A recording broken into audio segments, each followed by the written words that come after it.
Ecco, prima di accettare e anche di indossare la stola, prima di accettare l'invito di benedire un leone veneziano, ho visto e ho letto il codice di diritto canonico.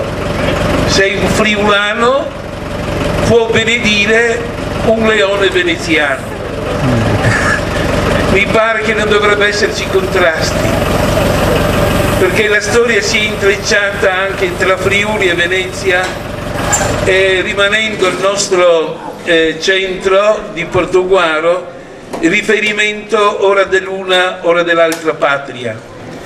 Prima di dare la benedizione vorrei suggerire e augurarmi che oltre l'Iston, che in greco si dice agora, era il luogo dell'incontro, e più che del pettegolezzo era il luogo del dialogo, e sarebbe desiderabile che ritornasse l'Iston come momento di convivialità, di comunicazione, uscendo anche dalle proprie case, perché voglia o non voglia colgo una forma così di individualismo e non di partecipazione talvolta attiva, ma anche di presenza nella comunità.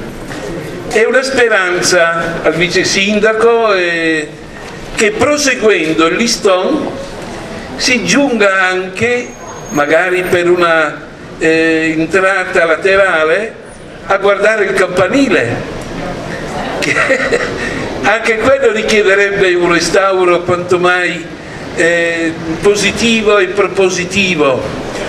I tempi non sono tra i migliori, ma credo che gradualmente, quando si rende più bella la città, si guarderà in alto e oltre a vedere il leone di Venezia vedremo anche il nostro campanile, ecco, più dritto e più solido.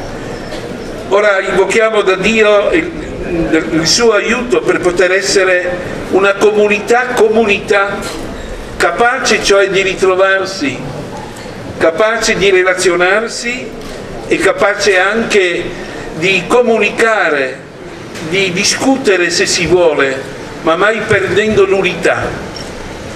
Diciamo un Padre nostro insieme: Padre nostro che sei nei cieli, sia santificato il tuo nome, venga il tuo regno, sia fatta la tua volontà, come in cielo e così in terra. Dacci oggi il nostro pane quotidiano e rimetti a noi i nostri debiti, come noi li rimettiamo ai nostri debitori, e non ci indurre in tentazione, ma liberaci dal male. Amen.